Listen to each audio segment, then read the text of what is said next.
নবী সাল্লাল্লাহু আলাইহি ওয়াসাল্লামের প্রতি দুরূদ প্রেরণ করা এটা ঈমানদারদের জন্য অত্যন্ত লাভজনক একটি আমল। এমন একটি লাভজনক আমল যার 40টি উপকারিতার কথা বর্ণনা করেছেন আল্লামা ইবনুল কাইয়িম রাহিমাহুল্লাহ। তার কিতাবে তিনি নবী সাল্লাল্লাহু আলাইহি ওয়াসাল্লামের প্রতি দুরূদ পাঠের 40টি উপকারিতা, একটি দুটি বা চারটি ছয়টি নয়, 40টি উপকারিতার কথা তিনি বর্ণনা করেছেন। তার সবগুলো আমরা উল্লেখ করতে যাব না, মাত্র 5-6টি গুরুত্বপূর্ণ উপকারিতার কথা আমরা আজ আপনাদের সঙ্গে শেয়ার করতে চাই। প্রিয় বন্ধু, নবী সাল্লাল্লাহু আলাইহি ওয়াসাল্লামের প্রতি দুরূদ প্রেরণ করা, তার জন্য দুরূদ পাঠ করার মানে হলো তার জন্য দোয়া করা, শান্তির জন্য, রহমতের জন্য আল্লাহ সুবহানাহু ওয়া তাআলার কাছে আরজি পেশ করা। এটাই হলো দুরূদের সারমর্ম।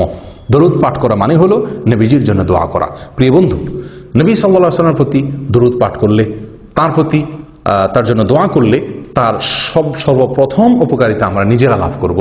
আমরা দোয়া না করলেও আল্লাহ তাআলা তার হাবিবের প্রতি রহমত নাজিল করবেন।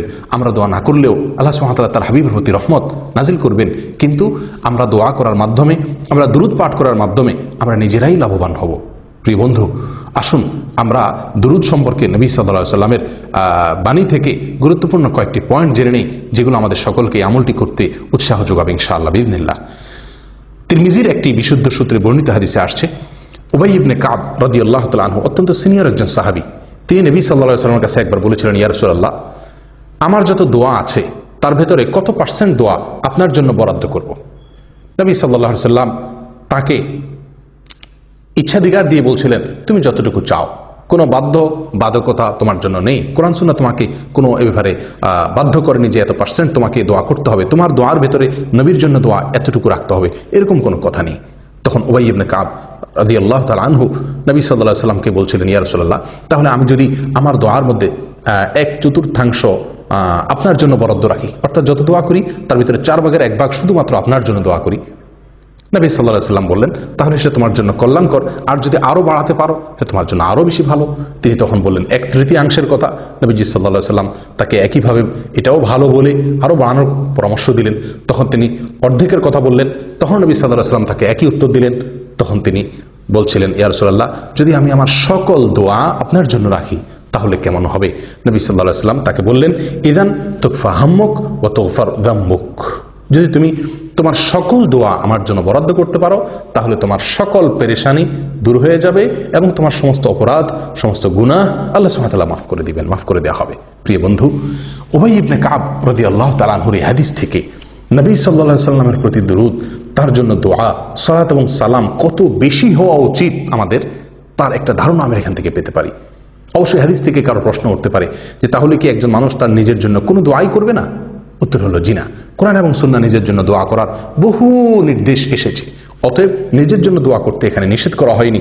নবী সাল্লাল্লাহু আলাইহি ওয়াসাল্লামের জন্য সকল দোয়া তার জন্য বরাদ্দ রাখার দ্বারা উদ্দেশ্য কি, তাহলে তার ব্যাপারে মুহাদ্দিসিনে কেরামের কয়েকটি ব্যাখ্যা এখানে পাওয়া যায়। তার ভিতরে একটি ব্যাখ্যা হলো যে এখানে নবী সাল্লাল্লাহু আলাইহি ওয়াসাল্লাম বিষয়টির গুরুত্ব বোঝানোর জন্য এভাবে তাকে বলেছেন।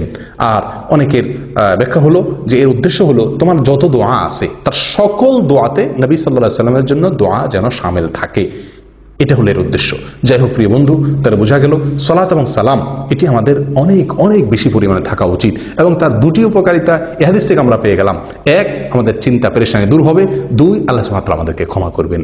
প্রিয় বন্ধু, অন্য এক হাদিসে আসছে নবী সাল্লাল্লাহু আলাইহি ওয়াসাল্লাম বলেছেন, সলাতুকুম আলাইয়া যাকাতুন লাকুম, আমার প্রতি তোমরা যে দুরূদ পাঠ করে থাকো, সালাত সালাম পেশ করে থাকো, এটি তোমাদের জন্য পবিত্রতার কারণ। এর ফলে তোমরা পবিত্র হবে, আল্লাহ তাআলা তোমাদেরকে পবিত্র করবেন। প্রিয় বন্ধু, আল্লাহ পরিচ্ছন্ন করবেন, পবিত্র করবেন নোংরামি থেকে, অপবিত্রতা থেকে, নাপাকি থেকে। অতএব নবী সাল্লাল্লাহু আলাইহি ওয়াসাল্লামের প্রতি বেশি বেশি দুরূদ আমাদেরকে পাঠ করতে হবে। এর ফলে আমরা নিজেরা পবিত্র হতে পারবো। 3 নম্বর আমরা উপকারিতা এখান থেকে পেয়ে গেলাম। নাম্বার 4, আল্লাহ সুবহানাহু ওয়া তাআলা নবী সাল্লাল্লাহু আলাইহি ওয়াসাল্লামের প্রতি দুরূদের মাধ্যমে আমাদেরকে যে নিয়ামতটি দিয়ে ধন্য করবেন সেটি হলো আমরা নবীজির দোয়া দ্বারা ধন্য হতে পারবো। আমরা স্বয়ং রাসূলুল্লাহ সাল্লাল্লাহু আলাইহি ওয়াসাল্লামের দোয়া আমরা অর্জন করতে পারবো।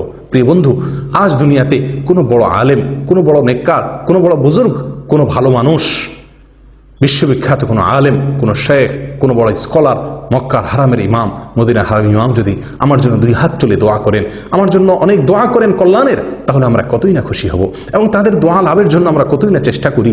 প্রিয় বন্ধু, স্বয়ং নবী সাল্লাল্লাহু আলাইহি সাল্লাম আপনার জন্য দোয়া করবেন যদি আপনি তার প্রতি দুরূদ নাজিল করেন। এবং এই বিষয়ে নবী সাল্লাল্লাহু আলাইহি সাল্লামের অনেকগুলো হাদিস বর্ণিত হয়েছে, যে হাদিসগুলোর সারমর্ম হলো এই যে তিনি তার জন্য দুরূদ পাঠ করা হলে তিনি তার জবাবে আমাদের জন্য আল্লাহ তাআলার কাছে দোয়া করেন এবং রহমতের প্রার্থনা তিনি নিজেও করেন। নবী সাল্লাল্লাহু আলাইহি সাল্লাম এরকমভাবে এক হাদিসের ভিতরে আসছে সহিহ মুসলিমের, তিনি বলেছেন, তোমাদের কেউ যদি আমার কাছে সালাম পেশ করে, সালাত পেশ করে, তাহলে আমার কাছে একজন ফেরেশতা যখন ওটা পেশ করেন, ওটা উপস্থাপন করেন, তখন আমি তার জবাবে ওই সালাত পাঠকারী ব্যক্তির জন্য তার জবাব দিয়ে থাকি, জবাবি সালাম দিয়ে থাকি, অর্থাৎ আমিও তার জন্য শান্তির দোয়া করে থাকি। আল্লাহ সুবহানাহু ওয়া তাআলা বলেন, ওয়াসাল্লি আলাইহিম ইন্না সালাতাকা সাকানুন লাহুম, হে রাসূল আপনি আপনার উম্মতের জন্য দোয়া করুন, আপনার দোয়া তাদের জন্য শান্তির কারণ। প্রিয় বন্ধু, সালাত এবং সালাম নবীর প্রতি প্রেরণ করলে স্বয়ং নবীজির দোয়া আমরা লাভ করতে পারবো। প্রিয় বন্ধু, নবী সাল্লাল্লাহু আলাইহি সাল্লামের এক হাদিসে তিনি বলেছেন যে ইন্নাল্লাহা ওয়াক্কালা মালাকাম মিনাল মালাইকা, আল্লাহ তাআলা ফেরেশতা নির্ধারণ করে রেখেছেন কি কাজের জন্য? যে ফেরেশতার কাছে সমস্ত আদম সন্তানের বায়োডাটা দেওয়া আছে, সবার নামধাম দেওয়া আছে। যখনই কেউ দুরূদ পাঠ করে, ওই ফেরেশতা নবী সাল্লাল্লাহু আলাইহি সাল্লামের কাছে সেই দুরূদকে পেশ করেন এবং বলেন, ইয়া রাসূলুল্লাহ, আপনার উম্মতের অমুক সদস্য, অমুকের সন্তান অমুক, সে আপনার প্রতি দুরূদ পাঠ করেছে, দুরূদ প্রেরণ করেছে। তখন নবী সাল্লাল্লাহু আলাইহি সাল্লাম তার জবাব দিয়ে থাকেন, অর্থাৎ তিনিও তার জন্য রহমতের দোয়া করে থাকেন। প্রিয় বন্ধু, যত বেশি আপনি ইস্তেগফার করবেন, তত বেশি নবীজির দোয়া লাভ করতে পারবেন। দিনে যদি আপনি 100 বার ইস্তেগফার করেন, তার মানে আপনি 100 বার নবী সাল্লাল্লাহু আলাইহি সাল্লামের দোয়ার ভাগীদার আপনি হতে পারলেন। আসুন এটাকে আমাদের জীবনের অংশ বানিয়ে নিই। তাহলে দোয়ার 4 নম্বর উপকারিতা হলো নবী সাল্লাল্লাহু আলাইহি সাল্লামের দোয়া, ইস্তেগফার সালাতের 4 নম্বর উপকারিতা হলো আমরা নবী সাল্লাল্লাহু আলাইহি সাল্লামের দোয়ার ভাগীদার হতে পারবো, দোয়ার অংশীদার হতে পারবো। সালাত এবং সালামের আরেকটি গুরুত্বপূর্ণ উপকারিতা হলো যে এর ফলে আমরা আল্লাহ সুবহানাহু ওয়া তাআলার রহমত আমাদের প্রতি নাজিল হবে। নবী সাল্লাল্লাহু আলাইহি ওয়াসাল্লাম বিখ্যাত একটি হাদিস আমরা অনেকেই জেনে থাকার কথা, তিনি বলেছেন, মান সাল্লা আলাইয়া মাররাতান সাল্লাল্লাহু আলাইহি আশারা, যে ব্যক্তি আমার প্রতি একবার দুরূদ পাঠ করবে, আমার জন্য একবার সালাত সালাম পেশ করবে, আল্লাহ তাআলা তার জন্য 10 বার রহমত নাজিল করবেন। একের বিনিময়ে 10, সে আমার জন্য একবার রহমত নাজিল এর দোয়া করবে, আল্লাহ তাআলা তার জন্য 10টি রহমত 10 বার, তার জন্য একটির বিনিময়ে 10টি বার তার প্রতি আল্লাহ তাআলা রহমত নাজিল করবেন। প্রিয় বন্ধু, অতএব আসুন এই সালাত এবং সালামকে আমরা খুব গুরুত্বের সাথে অবসর সময়গুলোতে যখন সুযোগ পাই আমরা সালাত এবং সালামের অভ্যাস করি, নবী সাল্লাল্লাহু আলাইহি ওয়াসাল্লামের প্রতি দুরূদ প্রেরণ করার চেষ্টা করি, তাহলে আমরা আল্লাহ সুবহানাহু ওয়া তাআলার রহমতের ভাগীদার হতে পারবো, আল্লাহর রহমতের মালিক আমরা হতে পারবো। প্রিয় বন্ধু, পেরেশানি দূর হয়ে যাবে, আল্লাহ তাআলা আমাদেরকে ক্ষমা করে দিবেন এবং এর মাধ্যমে স্বয়ং নবী সাল্লাল্লাহু আলাইহি ওয়াসাল্লামের দোয়ার ভাগীদার আমরা হব, আল্লাহ তাআলা আমাদেরকে পবিত্র করবেন, আল্লাহ তাআলার রহমত আমাদের প্রতি নাজিল হবে। আরও বহুবিধ উপকারিতা রয়ে গেছে। প্রিয় বন্ধু, সবসময় দুরূদ পাঠ করা যায়, বিনা ওযুতেও দুরূদ পাঠ করা যায়, বাথরুম ছাড়া, শুধুমাত্র টয়লেট ছাড়া, আর বাকি যে কোনো জায়গাতে আপনি পবিত্র থাকলেই, ওযু যদি নাও থাকে তবু আপনি দুরূদ পাঠ করতে পারেন। এবং এই দুরূদ পাঠ অত্যন্ত সহজ একটি আমল। সবচেয়ে সহজ দুরূদ হলো সাল্লাল্লাহু আলাইহি ওয়াসাল্লাম। আমরা সাধারণত আজকাল নবী সাল্লাল্লাহু আলাইহি সাল্লামের নাম শুনলে হয়তো বড় যে সাল্লাল্লাহু আলাইহি সাল্লামকে অনেকে বলি, আবার অনেকে বিভিন্ন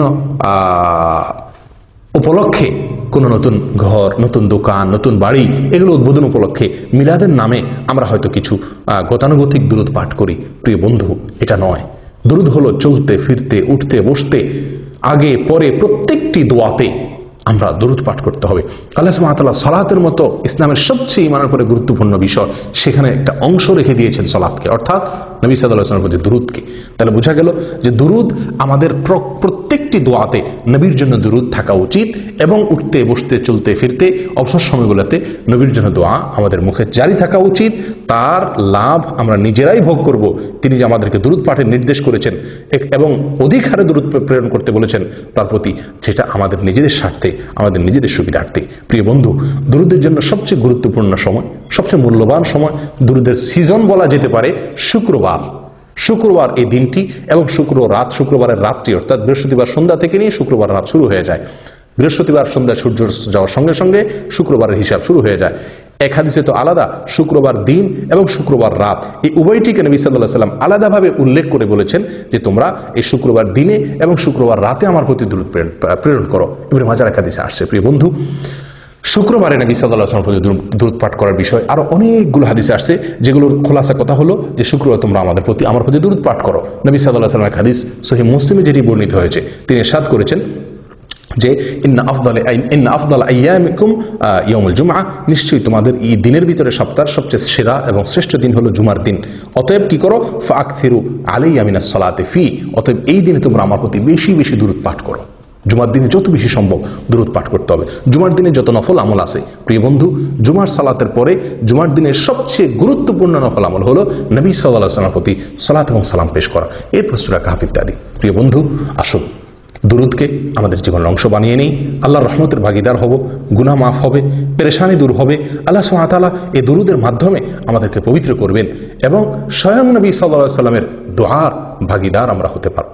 আল্লাহ তাআলা আমাদের সকলকে দুরূদের আমলটিকে সবসময় নিয়মিত করার তৌফিক দান করেন।